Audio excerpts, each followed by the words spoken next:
Hello friends, welcome back once again. Friends, आज की class में हम लोग जानेंगे फ्यूचर कंटिन्यूअस टेंस के बारे में। फ्यूचर फ्यूचर कंटिन्यूअस के बारे में।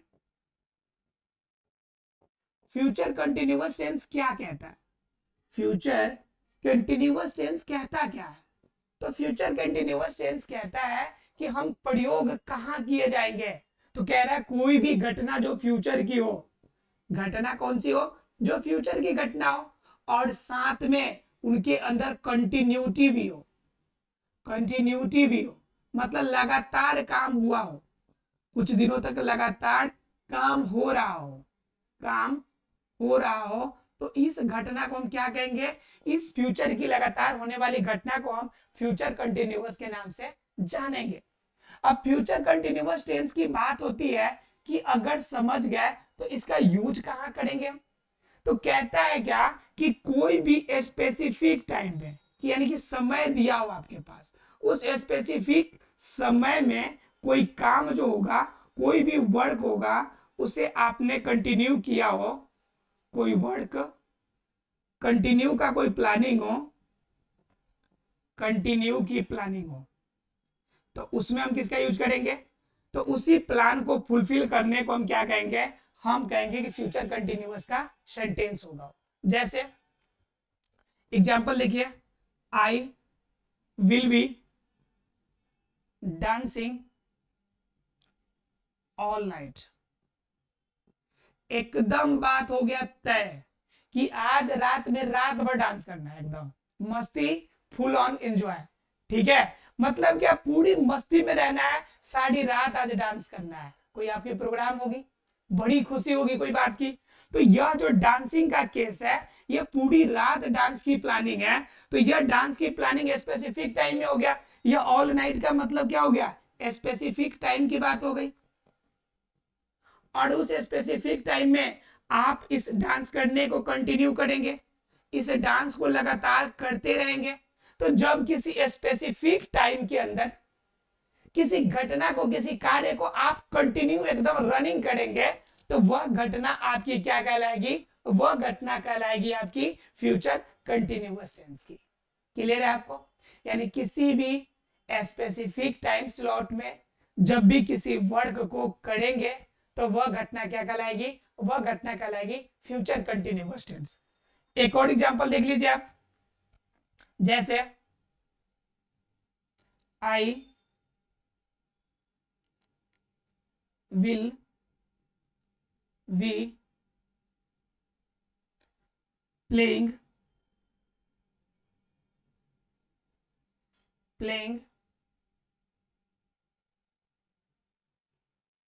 from lunch till dinner। मतलब लंच के बाद से लेकर डिनर तक, लंच जब किए तब से लेकर डिनर तक हम क्या करते रहेंगे? हम खेल, ठीक है, हम क्या करते रहेंगे कि हम खेलते रहेंगे। कब से? लंच से लेकर डिनर तक का। अब देखिए कि ऐसे देखने से कभी कभी लगता है कि यह सेंटेंस प्रेजेंट में भी तो हो सकता है। तो देखिए, प्रेजेंट में अगर यही चीज होता तो आप सिर्फ लिखते हैं आई एम प्लेइंग, सिर्फ मैं खेल रहा हूं, आप ये टाइम स्लॉट नहीं बताते। लेकिन यहां पे आप बता रहे हैं कि I will be playing from lunch to dinner. Lunch जब करेंगे एकदम दोपहर से लेकर एकदम रात तक, कोई डिस्टरबेंस वाली बात नहीं, एकदम इंजॉय करना है, पूरा खेलना है हमें। तो इस कंडीशन को आप क्या कर सकते हैं? यह सेंटेंस आपका कहलाएगा फ्यूचर कंटिन्यूअस टेंस। सीधे शब्दों में कहे तो कहता है कि स्पेसिफिक टाइम स्लॉट के अंदर किसी भी काम को जब आप परफॉर्मेंस देंगे, तो उस काम को हम क्या कहेंगे? Future continuous tense. क्लियर है आप लोग को? अब जब ये पता चल गया कि फ्यूचर कंटिन्यूअस टेंस का यूज कैसे होता है, कहां होता है, तो आपको ये भी समझ में आ गया होगा कि फ्यूचर कंटिन्यूअस टेंस का स्ट्रक्चर अब कैसे बनेगा, रूल रेगुलेशन कैसे दिया जाएगा। तो जरा गौर कीजिए, बात कर लेते हैं इनके रूल्स की। ये तो समझ में आ गया कि जब भी ऐसी सेंटेंस होगी जो फ्यूचर में कंटिन्यू होगी किसी भी टाइम स्लॉट के अंदर, तो वह सेंटेंस आपका फ्यूचर कंटिन्यूअस का होगा। अगर हिंदी में अगर उसे पहचानने की कोशिश करें कि हम कैसे पहचान पाएंगे, तो उसका पहचानने का तरीका रहेगा कि लास्ट में रहेगा, रहेगी, इस तरह के छोटे शब्द दिए हो तो अधिकांश ऐसे सेंटेंस भी जो होंगे वह फ्यूचर कंटिन्यूअस के होंगे। ध्यान रखिएगा, मैंने एक बात बोला है, अधिकांश यानी ज्यादातर में, कंप्लीट में नहीं। कंप्लीट में तो इसी से पहचानना है आपको, लेकिन अगर फिर भी कुछ पहचानना चाहते हैं, कुछ कोडिंग करना चाहते हैं, तो कह सकते हैं कि लास्ट में रहेगा, रहेगी या फिर रहेंगे। ऐसे शब्द अगर कहीं आपको मिलते हैं तो इससे भी आप समझ सकते हैं कि यह फ्यूचर कंटिन्यूअस टेंस का सेंटेंस होगा। जैसे एग्जांपल देखिए, तुम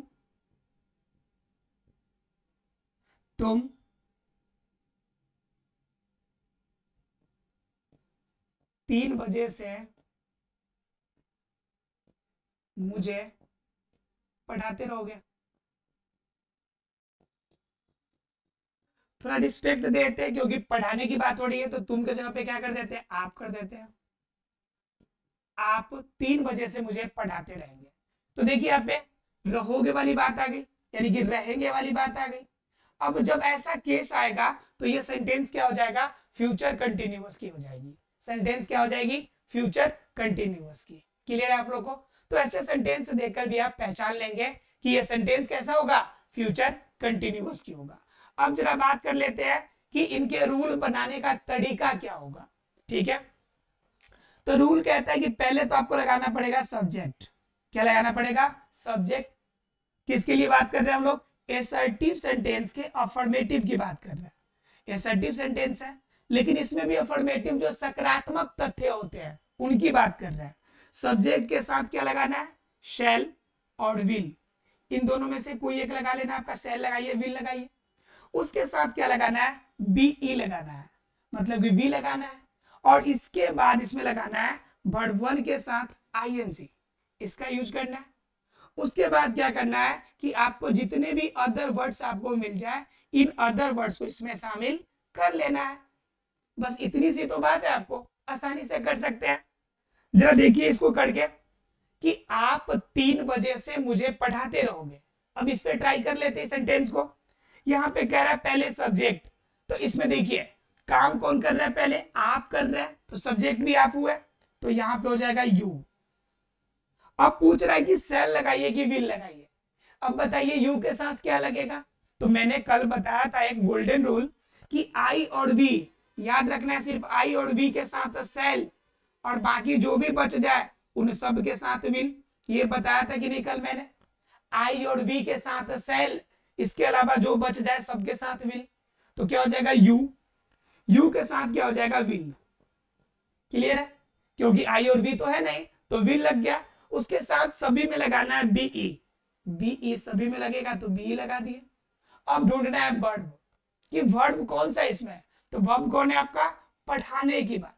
तो पढ़ना और पढ़ाना दो अलग वर्ड है। पढ़ना अगर रहता तो स्टडी लिख लेते, रीड लिख लेते, लेकिन पढ़ाने की बात है तो वहां पे क्या होगा, टीच होगा, टीच। अब उसमें क्या हो जाएगा कि उसमें भी आईएनजी लगाना है, तो क्या हो जाएगा, टीचिंग हो जाएगा। क्लियर।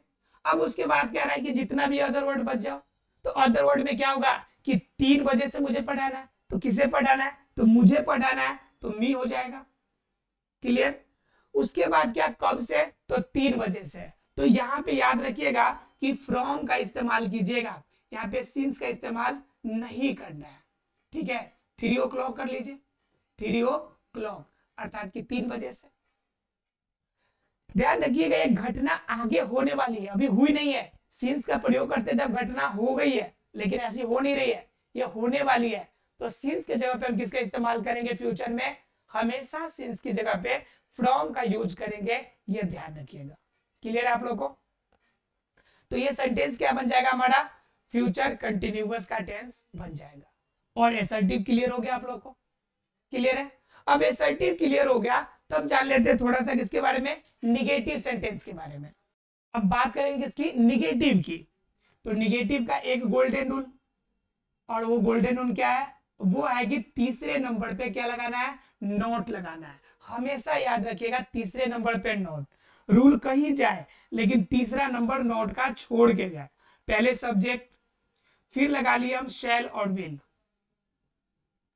ठीक है, तो पहला सीट तो ब्लॉक हो गया, दूसरा सीट भी ब्लॉक हो गया, लेकिन सेंटेंस निगेटिव है, तो तीसरा सीट सिर्फ और सिर्फ किसका होगा? वो होगा नॉट के लिए। तीसरे सीट में कोई कंप्रोमाइज नहीं, ये सीट बुक है। उसके बाद बी, उसके बाद वर्ब वन के साथ आईएनजी, और लास्ट में जो बच गया वो बच जाएगा अदर, और उसके साथ क्या बच जाएगा? वर्ड्स, यानी अदर वर्ड्स इसमें शामिल होंगे। क्लियर है आप लोग को? मतलब क्या? सब्जेक्ट के साथ शैल विल, उसके साथ नॉट, उसके साथ बीई, उसके साथ वर्ब वन आईएनजी, और लास्ट में अदर वर्ड्स। क्लियर है आप लोग को? अब जरा सेंटेंस अगर बात कर लेते कि यह हो गया, तो जरा एक एग्जांपल देख लेते हैं। तो मान लीजिए कि वह मुझे सोमवार को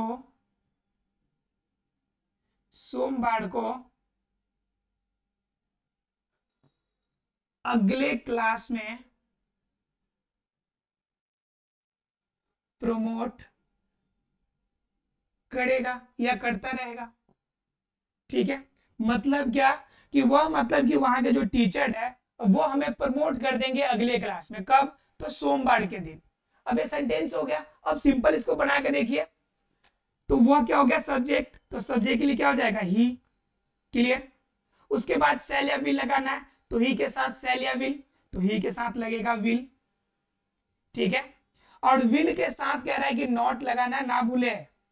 प्रमोट करेगा मैंने लिखा है, नहीं लिखा है, प्रमोट नहीं करेगा,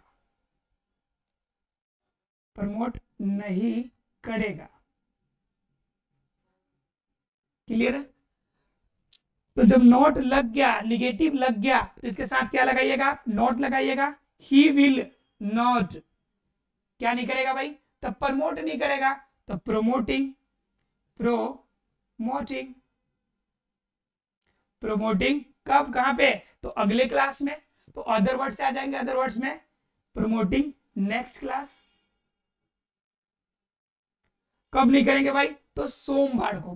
प्रमोटिंग, ही will not promoting next class to me, यानी कि मुझे प्रमोट नहीं करेगा। कहा नहीं करेगा और कब नहीं करेगा? तो सोमवार को, तो on Monday, on Monday. Clear हो गया? ये सेंटेंस देखने से बहुत बड़े लगते हैं, लेकिन बड़े होते नहीं है। सब्जेक्ट, उसके साथ शैल भी लगाना है, फिर नॉट लगाना है, फिर प्रमोट में आईएनजी कर देना है, प्रमोटिंग। अब प्रमोटिंग कहां कर रहा है? अगले क्लास में, तो नेक्स्ट क्लास हो जाएगा। उसके बाद किसे कर रहा है? तो मुझे, तो टू मी हो जाएगा। और कब कर रहा है? तो मंडे को, तो ऑन मंडे हो जाएगा। मतलब हमें टाइम स्लॉट इसमें ध्यान रखना है। कोई भी वर्किंग होगी, लेकिन वर्किंग के साथ हमें टाइम स्लॉट दिया हुआ होगा, उसमें काम करना है। क्लियर है फ्रेंड्स? चलिए, अगर ये क्लियर हो गया तो जरा बात कर लेंगे हम लोग इंट्रोगेटिव सेंटेंस की। और मैं हमेशा कहता हूं, जब मैं बात करूं इंट्रोगेटिव की, तो इंट्रोगेटिव में आएंगे दो तरह के सेंटेंसेस।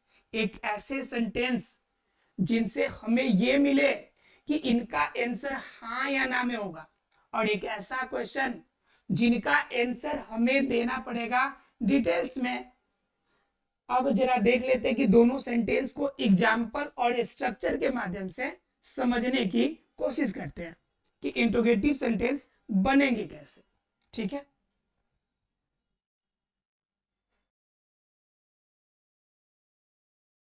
देखिए, बात कर रहे हैं हम लोग इंट्रोगेटिव की। जब बात हम करेंगे इंट्रोगेटिव की, तो इंट्रोगेटिव के अंदर दो तरह की बातें आएगी। मैंने बताया आपको, एक तो ऐसी घटना होगी जिसके अंदर जिसका आंसर हाँ या ना में होगा। जैसे, क्या मोहन आज शाम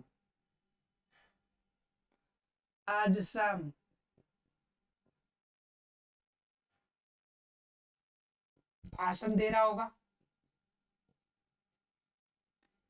देता रहेगा। आज शाम को ऐसा है क्या कि बात भाषण देता रहेगा शाम में? वो कौन? मोहन। और ये क्वेश्चन उसी पूछ देगा कि मोहन आज शाम क्या भाषण दे रहा होगा, क्या भाषण देता रहेगा। ये भाषण देगा क्या हो, कहता भाई देगा क्या, भाषण में मैटर क्या होगा, क्या देगा। सेंटेंस दो है, इसका आंसर होगा यस या नो, मतलब देगा या नहीं देगा ये बता दो सिर्फ। और ये कहता है कि भाषण अगर देगा तो इसका मैटर क्या होगा। तो जब भी दोनों तरह की हो तो एक में क्या होगा कि क्वेश्चन बीच में आएंगे और एक में क्या जो होगा शुरू में आएगा। तो जब शुरू में आएगा तो उसमें हेल्पिंग वर्ब शुरू में निकालनी पड़ेगी, और जब भी अगर बीच में आ जाए तो बीच में आएगा तो उसके लिए जो WH वर्ड वाला होगा उसको बाहर निकालना पड़ेगा। जरा सेंटेंस का बनाने का रूल देख लेते एक बार। तो इसमें शैल और विल को पहले लाना, हमें शैल और विल को पहले लाइए, इसके साथ सब्जेक्ट को ले आइए, उसके बाद वर्ब वन के उसके साथ क्या लगाइए, बीई लगाइए, और बीई के साथ क्या लगाइए, वर्ब वन के साथ आईएनजी लगाइए। और जब वर्ब वन आईएनजी लग जाए तो जितने भी अदर वर्ड्स बच गए हैं इन सभी अदर्स को जोड़ लीजिए। ठीक है, यहां पे क्या होगा, बीच में क्या आ गया, तो इसमें WH वाला जो वर्ड बीच में आया है उसको बाहर निकाल लीजिए। और फिर सेम रूल रहेगा, शैल और विल, और शैल और विल के बाद सब्जेक्ट, सब्जेक्ट के बाद वर्ब वन आईएनजी, माफ कीजिएगा बीई, इसके बाद क्या बीई, तब वर्ब वन आईएनजी और ऑब्जेक्ट। ध्यान रखिएगा कहीं पे मैं बीई भूल जाऊं तो ध्यान रखिएगा कि फ्यूचर कंटिन्यूअस टेंस में बीई का प्रयोग हमेशा होगा। ठीक है, भूलिएगा आप नहीं। जरा देखिए, क्या मोहन आज शाम भाषण देता रहेगा। तो जरा इसमें देखिए कि मोहन है तो मोहन के साथ शैल लगेगा या विल लगेगा। तो मोहन नेम हो गया तो नेम के साथ क्या लगेगा, विल लगेगा। विल, मोहन है तो मोहन का इंग्लिश मोहन, ये सब्जेक्ट हो गया हमारा। अब कह रहा है कि बी तो सब में लगा दो भाई, तो लो भाई बी लगा दिए हम। अब कह रहा है कि क्या करेगा, तो स्पीच दे रहा है तो डिलीवरिंग स्पीच लिख लीजिए, चाहे स्पीचिंग लिख लीजिए या स्पीकिंग लिख लीजिए, यानी कुछ बातें कह रहा होगा तो स्पीकिंग कर लो, स्पीकिंग कर लीजिए। और नहीं तो अगर भाषण दे रहा होगा तो डिलीवरिंग स्पीच भी कर सकते हैं। मैं आपके आसानी के लिए स्पीकिंग सिर्फ लिखा हूं, आप लिख सकते हैं डिलीवरिंग स्पीच। क्या, जैसे भाषण देने की बात हो रही है तो इसको आप लिख सकते हैं कि डिलीवरिंग स्पीच, डिलीवरिंग स्पीच यानी कि भाषण देना इसे कहते हैं। क्लियर, तो आप वो लिख सकते हैं, मैं आपके आसानी के लिए मैंने स्पीकिंग लिखा है सिर्फ। ठीक है, स्पीकिंग। उसके बाद क्या कह रहा है कि अदर वर्ड्स जो है तो कहां पे देगा भाई, तो आज शाम देने की बात हो रही है तो क्या होगा, आज शाम, एट इवनिंग, एट इवनिंग। ठीक है, शाम में। अब सेम मैटर है लेकिन इसमें क्या है, WH वर्ड वाला बात आ गया, बीच में क्या आ गया, तो क्या के लिए पहले ले आओ, क्या का इंग्लिश व्हाट, और उसके साथ लगाना है कि शैल या विल। तो व्हाट मोहन है तो मोहन के साथ शैल लगेगा या विल, तो मोहन नेम हो गया तो इसके साथ लगेगा विल, और विल के बाद मोहन, और मोहन के बाद क्या लगेगा कि हमें मिलेगा कि बीई, मोहन के बाद क्या लगाना है, हमें बी लगाना है, और उसके बाद वर्ब लगाना है। तो वर्ब क्या था, भाषण देना। तो मैंने बताया कि डिलीवरिंग स्पीच लिख लीजिए आप, डिलीवरिंग स्पीच लिखिए। मैं यहाँ पे क्या लिख देता हूं आपके लिए, स्पीकिंग लिख देता हूं इजी के लिए, स्पीकिंग। स्पीकिंग कब, शाम में, तो टुडे रात शाम की बात हो रही है तो एट इवनिंग लिख लीजिएगा, एट इवनिंग यानी कि दोपहर, शाम में। क्लियर है, तो इस तरह से आपके सेंटेंसेस बन जाएंगे किसके, फ्यूचर कंटिन्यूअस टेंस के। आशा है फ्रेंड्स कि फ्यूचर कंटिन्यूअस आपको समझ में आ गया होगा। मिलते हैं अगले क्लास में। ध्यान रखिएगा इसका बनाने का जो रूल होगा उसमें बीई जरूर लगेगा, वर्ब वन आईएनजी जरूर लगेगा। इसका यूज कहां कीजिएगा, तो जब भी किसी स्पेसिफिक टाइम स्लॉट में कोई काम किया जाएगा तब इसका इस्तेमाल कीजिएगा। अगर हिंदी में पहचानना है तो रहेगा रहेगी, इसका आप ध्यान रखिएगा। मिलते हैं अगले क्लास में, तब तक के लिए thank you very much friends.